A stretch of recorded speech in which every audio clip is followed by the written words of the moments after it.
नमस्कार, मैं अधिवक्ता गौरव व्यास।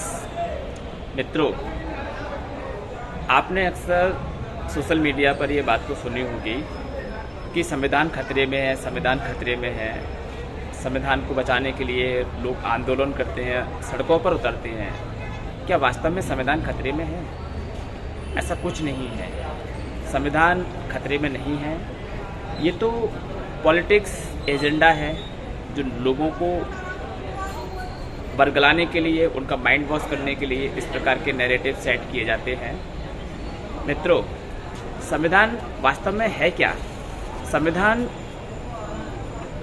निर्माताओं के माइंड को जानने के लिए या फिर संविधान के उद्देश्य को समझने के लिए हमें संविधान की उद्देशिका पर दृष्टिपात करना होगा। संविधान की उद्देशिका हमें बताती है कि संविधान का निर्माण आखिर क्यों किया गया। संविधान का निर्माण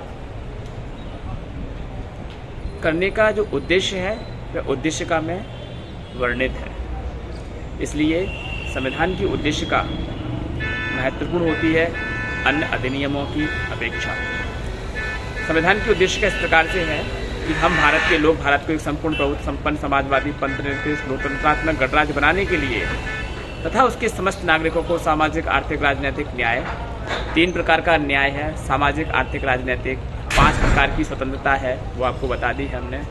तो ये जो सामाजिक, आर्थिक, राजनीतिक न्याय है, विचार, अभिव्यक्ति, विश्वास, धर्म एवं उपासना की स्वतंत्रता है, इन सबको अचीव करने के लिए संविधान का निर्माण किया गया है। मित्रों, इन सब में स्वतंत्रताओं से ऊपर, समानताओं से ऊपर जो मूल बात है वह है व्यक्ति की गरिमा और राष्ट्र की एकता और अखंडता। ये 3 पॉइंट आपको विशेष तौर पर ध्यान रखने हैं कि व्यक्ति की गरिमा, उस व्यक्ति की गरिमा को किसी भी प्रकार से कम नहीं किया जा सकता। न्याय, विचार, अभिव्यक्ति, विचार, धर्म एवं उपासना, ये सब सेकेंडरी हैं। लेकिन आज इसके विपरीत हमें देखने को मिलता है कि कैसे व्यक्ति की गरिमा को जांच एजेंसियों के द्वारा तार-तार किया जाता है। इस गरिमा को बचाने के लिए ऑनरेबल सुप्रीम कोर्ट ने अपने कई न्याय दृष्टांत पारित किए हैं और इन न्याय दृष्टांतों में गरिमा को बचाने के लिए सुप्रीम कोर्ट ने कार्य किया है। तो मित्रों, डीपली डिस्कस हम अपने किसी और लेक्चर में करेंगे, लेकिन आज के लिए हम आपके साथ में इतना ही डिस्कस करेंगे शॉर्टली कि संविधान कोई खतरे में नहीं है। संविधान पर किसी प्रकार की कोई आँच नहीं है। सरकार को ये पावर है कि वह संविधान को आवश्यकता अनुसार जब चाहे तब देश हित में, जनता के हित में, अपने नागरिकों के हित में संविधान में आवश्यक संशोधन कर सकते हैं। मित्रों, फालतू के नेगेटिव नैरेटिव से दूर रहें। अभी हाल ही में ऑनरेबल सुप्रीम कोर्ट ने रिजर्वेशन को लेकर के एक आदेश पारित किया, जिसे लेकर के 21 अगस्त 2024 को विशेष लोगों के द्वारा भारत बंद का आह्वान किया गया।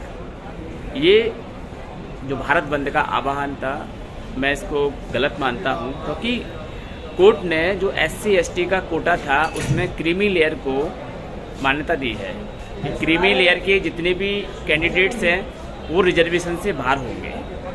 क्रीमी लेयर यानी कि आर्थिक रूप से संपन्न व्यक्ति, ऐसे व्यक्ति जो सरकार में बड़े बड़े पदों पर बैठे हैं, IAS IPS बड़े बड़े पदों पर, उनके बच्चों को अब SC ST का होने के कारण मात्र से लाभ नहीं दिया जाएगा रिजर्वेशन का। इतना सा फैसला था सुप्रीम कोर्ट का कि लोगों ने भारत बंद का आह्वान कर दिया बिना सोचे, बिना विचारे।